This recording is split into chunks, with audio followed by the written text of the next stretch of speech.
What up, y'all? I'm back with another review, and I'm here to review this collaborative album from 38 Spesh, who I've seen before. This is my introduction to him as far as a project, but I've seen him before on features on other projects, and maybe I have heard his production before, but just didn't know it. But yeah, 38 Spesh and Cool G Rap. Just fucking legend in hip hop, legend in music, period. If you ask me, and if you ask a lot of people who listen to hip hop or just people who listen to all genres of music, they know he's dropped some essential ass albums in hip hop and just music, period. Like he's been doing this since like what 85, mid to late 80s. Just just hasn't lost a step 30 years later, man. Fucking G Rap. Like he's one of the greatest of all time, and he's come together with 38 Spesh to um, put out this collaborative album, Son of G Rap. And I'm gonna go ahead and spoil this a little bit. This review, I think this is fucking fantastic. I think it's one of the best hip hop albums I've heard all year.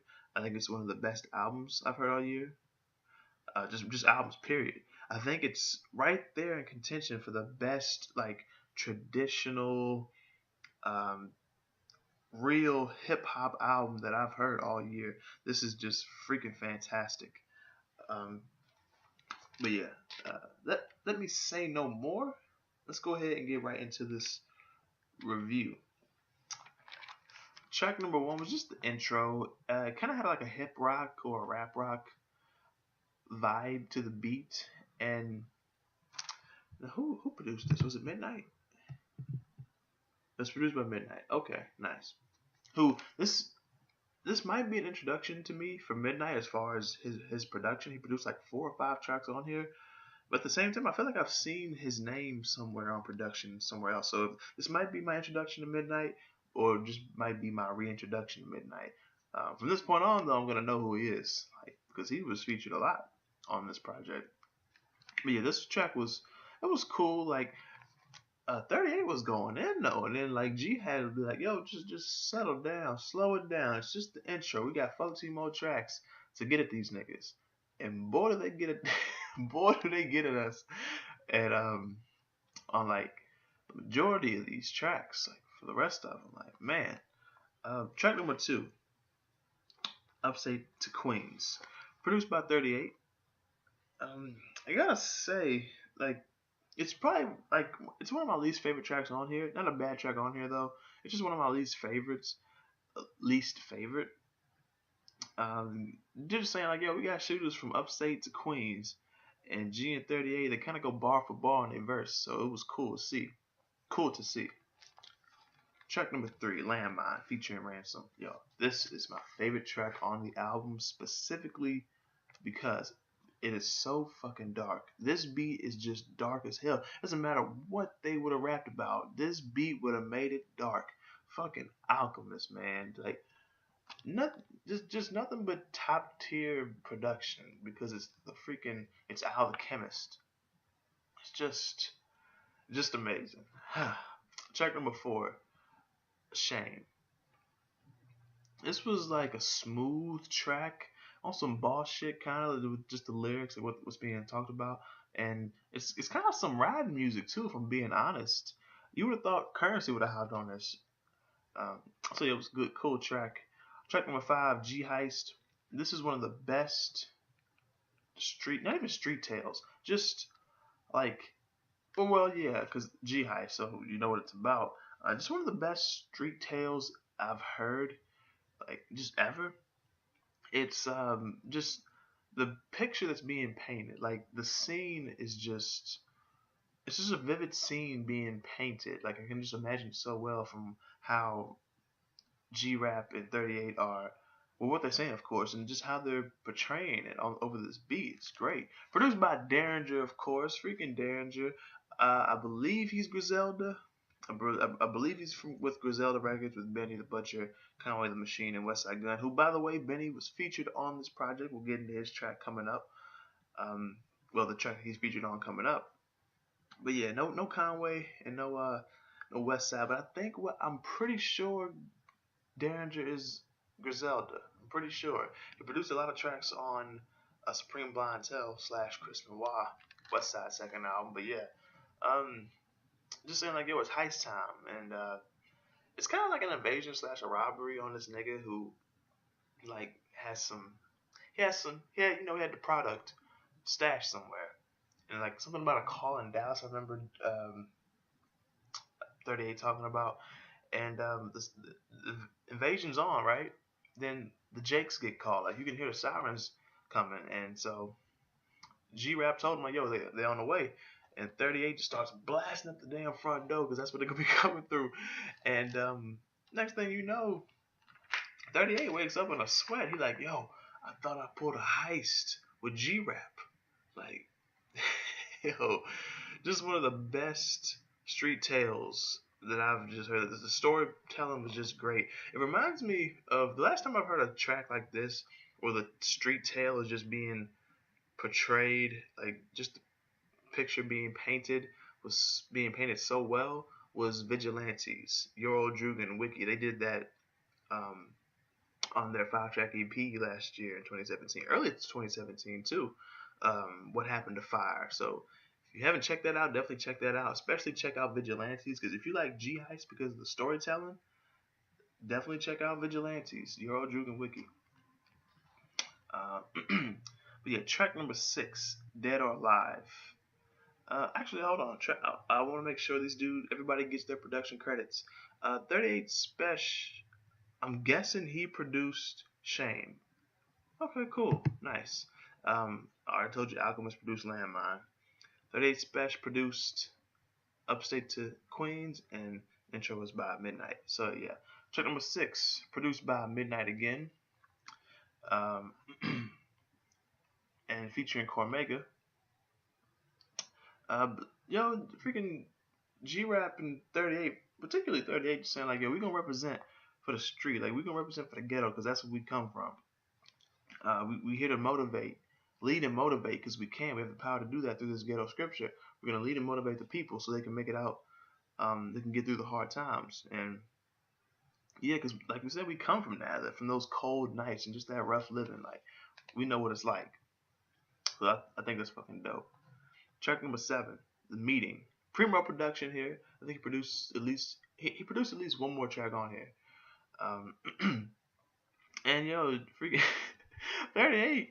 He is You would have thought this was his album because G-Rap's there on a lot of these tracks, but I feel like the star was 38. It felt more like his album than it did G-Rap's album, but it still felt like a collab album. I still knew it was a collab album. I was very aware that it was a collab album throughout the album, even though I did feel like, yo, 38, he's getting more shine. But you know, G-Rap don't need no more shine than what he got. He deserves all of it. He deserves what he has. You know, he may deserve a little more, but it's time for 38 to get in, because I don't think he's been doing this as long as freaking G-Rap. G-Rap been in this, man. But yeah, here like on the meeting, 38 just saying like, yo, we can meet if you want war, or if you want peace, or if you want to make money, or if you want to create problems, whatever it's about, we can meet about it. But we're gonna meet in silence though, because real niggas move in silence, gangsters move in silence. That's what he said. Track number 8, Binoculars, featuring Nore, Nor, Vado, and Benny the Butcher. Griselda, baby. Griselda. Here, like, just saying, like, yo, eyes on us, man. I like Binoculars. They own us, because I guess we've been moving too loud, or whether it's, maybe got some rats in the pack, or like we look too good. Like, something about us ain't right. Like, how these niggas looking like this? Like, what they doing? And G-Rap saying like, yo, I'm just mapping plans, I'm cooking and cutting and giving samples out, see what product, like what kind of product we know what product we're gonna push, but you know what I'm saying, like just getting out the samples, make sure we got the right product out in the street to the clientele. And Benny here, bro, he said that he had a flow that would humble niggas. Well, he definitely humbled niggas with this verse, man. I think Benny is the best out of Griselda, honestly. Track number 9, Nothing Gonna Change, produced by Midnight, featuring Amani. I swear I've heard Amani before. I want to say I heard him on All Love Lost. Joe Budden's last album, All Love Lost. I believe it was the intro track, I want to say. And it was the title track, I want to say as well, All Love Lost. But yeah, man, freaking Amani, good feature here. Just saying, like, yo, the game is all we know. Like, we grew up in it, so nothing's gonna change. It's just gonna stay like this. It's gonna stay the same. Cool track. One of my favorite production, one of my more favorite tracks that Midnight produced here. Um, yeah, because he also produced the intro track, and Dead or Alive was cool, but this, Nothing Gonna Change, is one of my more favorite production credits that he has. Track number 10, Flow Gods, featuring Mayhem Lauren and Gangsta Gibbs, Freddie Gibbs, baby. Mayhem Lauren, I'm sure eventually I would have known who he was. Maybe I seen him. Well, of course I would have seen him getting some shine. I would have come to know who he is. But I got to know who Mayhem Lauren is through OKThough.com. Just contributing there, so I see his music being submitted. I'm not sure if it's him all the time or not, but so yeah, I know who Mayhem Lauren is. I've posted some of his music before. He's fucking dope. And to see him on there, I was like, that's what the fuck I'm talking about. On this album with a legend like G-Rap and 38 Specials on the come up, and Gangsta Gibb, who was kind of like at this point getting to OG status. Like, frick, Gangsta Gibbs, man, just. But yeah, G went in, of course, because he's freaking G. Gibbs went in too because he's, well, Gangsta Gibbs. And Mayhem, like, he really brought it. Like, just because he's freaking Mayhem, of course. Like, everybody brought it because that's who the fuck they are. But man, just freaking amazing, man. I see why it's called Flow Gods, because all the dudes went in. And Pete Rock produced this. He produced like what, 2 tracks on here? He produced one more. Just like Primo produced one more on here. Yeah. Okay. The second last track was produced by Premier, and the last track produced by Pete Rock. Okay. But yeah, track number 12, Heartless featuring Dwayne. It took a few more listens for me to get this, but I knew what this track was about. I was down with the track. I knew the message and everything. It just took me a little more listens for me to just really fuck with this more.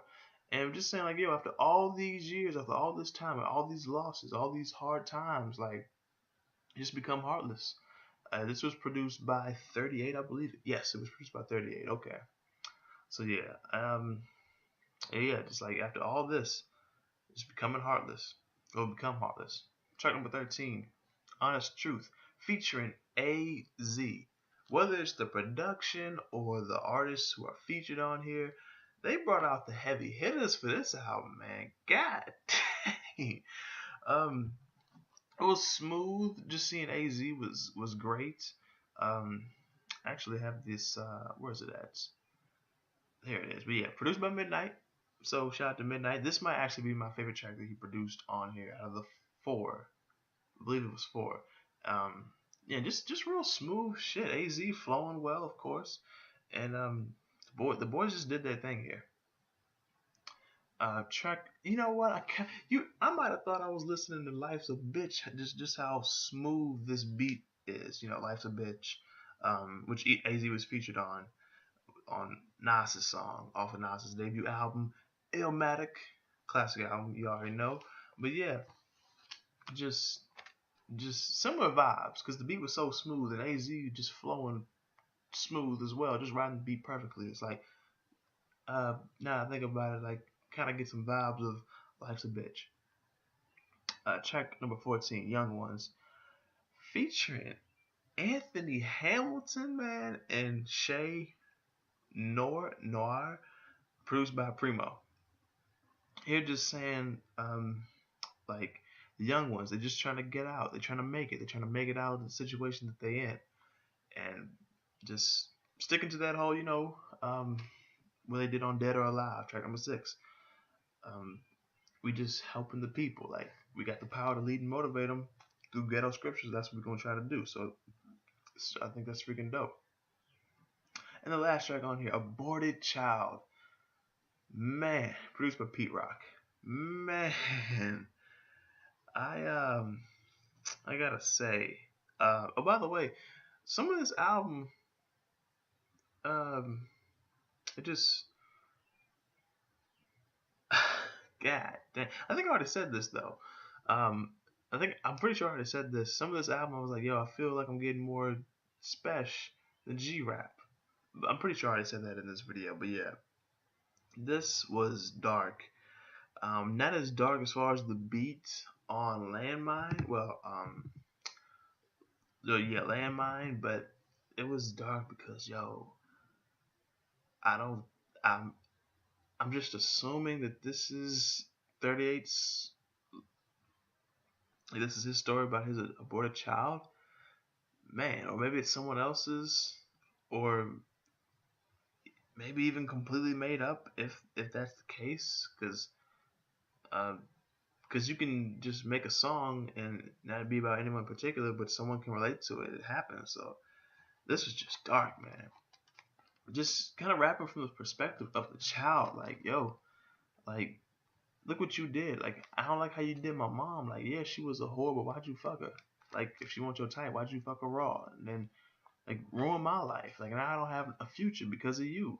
And it's just like you sold my bill of goods, and just man, I just, this is just dark, man.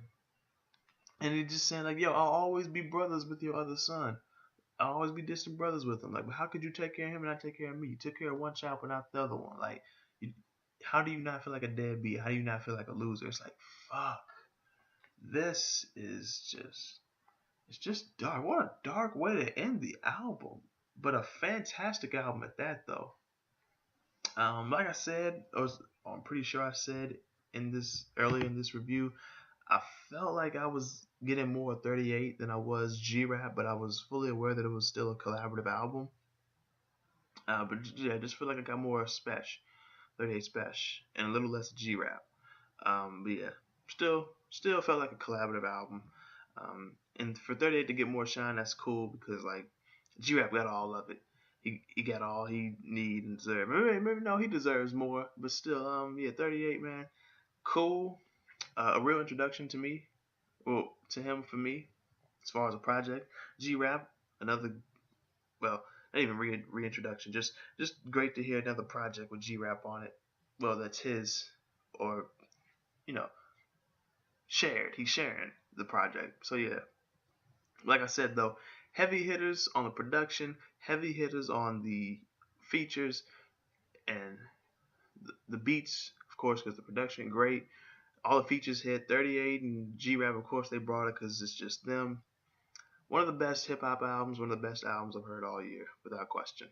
I have to give this 7.5 to a 7.75 out of 10.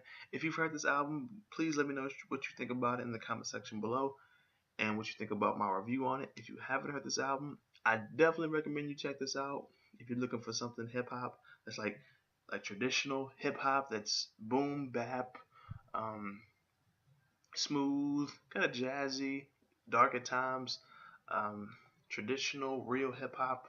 If you're looking for that, check this out. Whether you listen to that or not, or you're new to that and you want to get into that, definitely check this out. And if you're just a hip hop head, you gotta check this out. You have got to. It would be a crime. It'd be like not listening to the new John Coltrane posthumous album. What was it called? In Both Directions or something like that. The Lost Album, something like that. It'd be a crime to not listen to this album. So go ahead and let me know what you think about this album if you have heard it in the comment section below, and what you think about my review on it. You'll see this video on YouTube, of course, but also on okaythough.com. So if you're watching from okaythough.com, peace, shout out to the okaythough community. And yeah, that's pretty much it. Oh, hit the like button if you like this review. But if you didn't like the review, though, for some odd reason, hit the dislike button as well. I encourage that shit. Share the video, subscribe to the channel if you're new, and Check the description so you can see all my social medias. Just anything you can connect with me on, it's down in the description. Thank you for watching, and I will see y'all next time.